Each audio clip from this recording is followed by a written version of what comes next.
Hey everyone, welcome to my YouTube Model Builders Big Build Contest entry video number 2. This right here is the front wall. I painted it. I don't think it was painted in the last video. The red, let's see, yeah, the red, that is Tester's model paint. Here's the back and side walls, which I assembled. I need to take the roof out of it. Here's this right here. The lighting is not that great. Sorry about the lighting, guys, but here's the walls there. You can kind of see it. It looks pretty good, I think. I'll show that part in just a minute. This is about 2 parts water, 1 part paint mix. I'll explain how I did this right now. This is just the ceramic coat paint. This is Quaker Gray. No, this is Rain Gray. Quaker Gray is a slightly different color, I think. But I'm pretty sure I used the Quaker Gray color. You could use white too, but I think the gray gives it a slightly more realistic look, and it kind of adds in built-in weathering almost.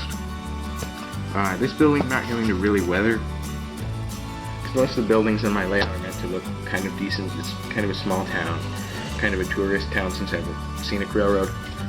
Now guys, I'll put in the part where I painted the building. I just put, like I said, 2 parts water, 1 part of this acrylic gray paint into a paper bowl, mixed it up thoroughly with the paintbrush, and then it's a foam paintbrush. I have, like, these are from the Dollar Tree. You get like 10 of them for $1. So now I'll show you the montage.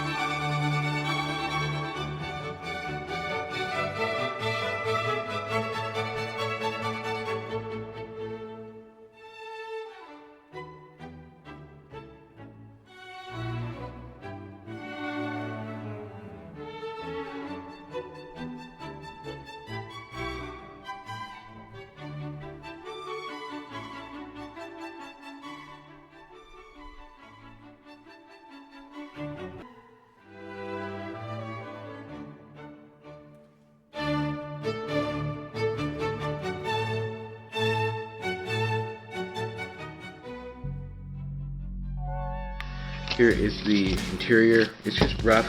It's going to be like a candy store, basically. That's what I used. It's ceramic coat charcoal. It's the perfect color. I use it for roads also. So this looks pretty much kind of like a car paper roof.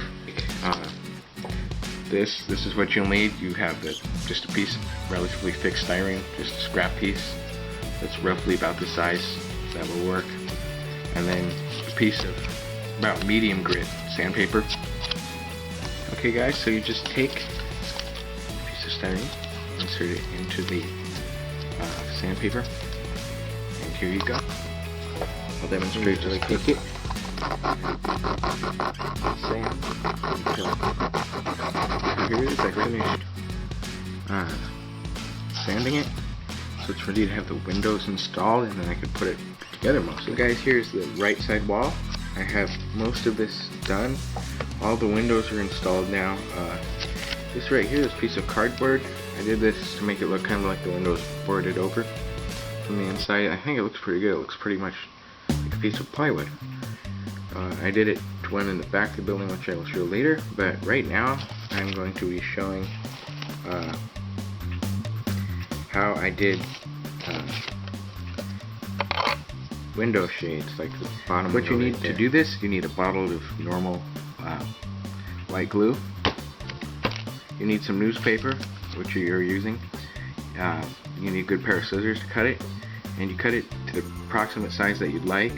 Figure out how far down you want the shades to be. You could cover the whole window if you want. So I'm right-handed, so this might be a little hard. So you just take a little bit of the white glue, you apply a small amount to the wall, if it will come out of the bottle.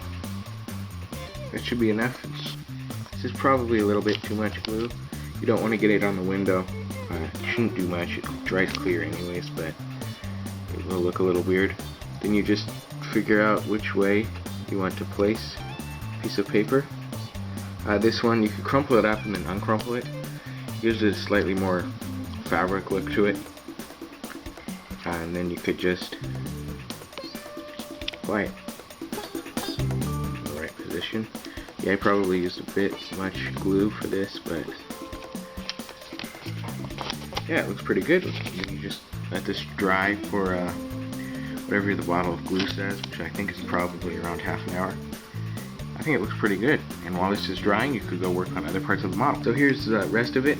If you remember earlier, the bright wall was attached, but to work on it, I decided to remove it because it wasn't quite attached how I'd like it. So I decided to take it off and fix it. So all the windows are in, as you can tell. I did the same method for the window shades up in the front. This bottom window, I didn't point this out earlier. Here, I'll turn it around so you can see the outside wall. This is fogged over, kind of like the bathroom windows sometimes are, because this will be behind the counter. So the method for this is relatively easy. I will demonstrate it right now. So guys, what you'll need for this is pretty much just a piece of sandpaper. Fine grit works best. I don't have any out here right now though. This is just to demonstrate, and a piece of clear styrene. What you do, you take the piece of sandpaper, you take the styrene, and you sand it, kind of in a circular motion, back and forth a little bit. And there you go, guys. It's pretty simple. This one doesn't look quite as good because I didn't use fine grit, but as you can tell, it looks pretty decent, especially on the shiny side, which is the side you don't sand. For the next step, you will need a computer with Microsoft Windows. Personally, I use Windows 7, at least at the moment. Then you just use paint, and you could use different fonts and shapes and everything, and all the colors, and make signage and decor kind of stuff. This cutout, just use scissors, cut it right around the edges. After you apply a small amount of white glue, you could carefully position this into place. There's the sign. I cut it out. I'm going to just attach it to the plastic part of the sign. Here's the sign. It's all attached now. As you can tell, I just glued it to this lip that's kind of decorative right here. I think it looks pretty good. It just needs to dry, and then I could start finishing up the final assembly of the building. There's the counter with the signage and everything, and the front door. It looks pretty cool, I think. Here's a shot of the front. I think the front turned out really cool. There's the inside. I think that looks really nice, especially with the lighting. Okay guys, it's mostly assembled. I still need to put the interior in. At least for now, I'm going to not glue the roof down. I'll just leave it off for now. I added an open sign, and the front sign is now glued on. The wall is attached and everything. It needs to be adjusted a little bit and a little more glue. But it looks pretty good. Stay tuned for video number 3, which is for judging, so I'll have photos and kind of shots of it and stuff. And yeah, so thanks for watching this. I hope you guys enjoyed this video. Like, comment, and subscribe. This has been Aaron at Northwest Broadband Productions.